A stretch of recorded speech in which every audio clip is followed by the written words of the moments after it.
What if you could build the perfect price book for your home services company? Well, you can, but we got to change the way we think. And the first two questions that we always start out with could possibly be the wrong questions. In fact, they are, and they take us down the wrong thoughts. Those questions are, how much should I charge hourly? And how much should I mark my parts up? Now, while there's importance to understanding that, it's not the starting place.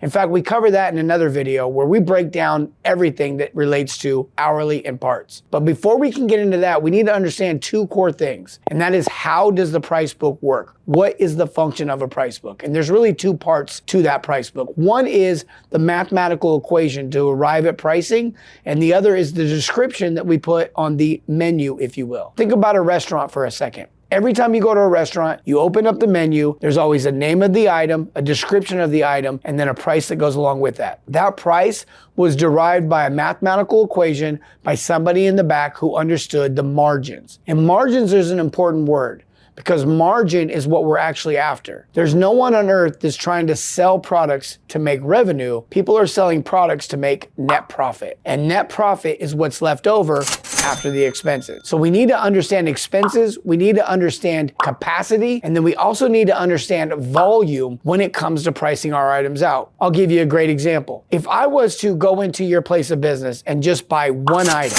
the price for that one item is going to be based off the volume, the amount that I'm buying, and also the margin. But as that volume increases, the margin can decrease, because at the end of the day, the net volume outranks the net margin. Here's a great example. Let's say you own a plumbing company and you do $10,000 of revenue in a week.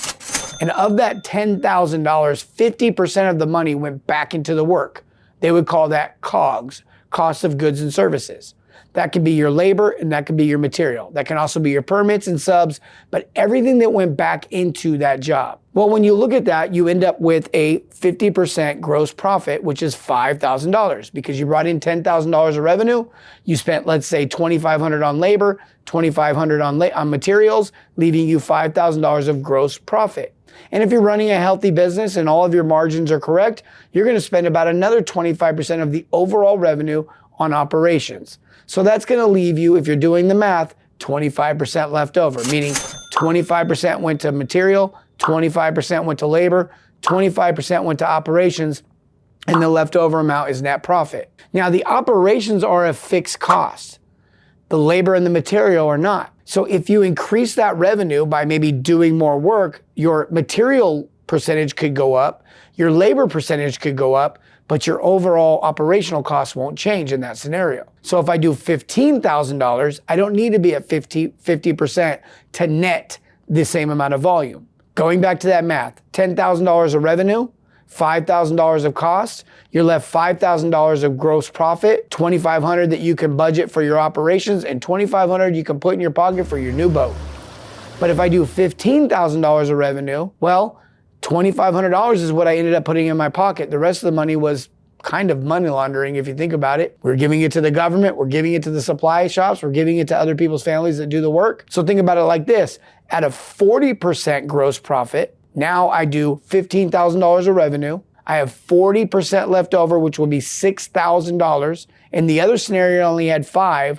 Even though my margin is lower, my volume is higher, I still have that $2,500 operating cost, and now I walk away with $3,500 instead of $2,500. Now my margins are lower, but at the end of the day, I walked away with net profit, more net profit. And this is an important factor. Too many people are predicting what their markup should be on their labor and on their parts, and what they're doing is they're creating a profitable price book, but not a convertible price book. Now, the other side of the world is they're not looking at any numbers. They're just looking to see what their competitors charge, and they try to be a little bit cheaper than them. The problem with that is your margins aren't right. So either our margins are right, but we can't convert, or we can convert, but our margins are wrong. What I want to show you how to do is build the perfect price book. A price book that people can buy, and also a price book that makes you money. Because it's one thing to do revenue, but it's another thing to do profit. And you got to do profit. Profit is what we're actually after. So when you think about this idea of a price book, make sure you're doing it the right way. Now, if you really want to master what we just talked about here, make sure you check this video out, because this is where we break everything down so you can implement what we just taught.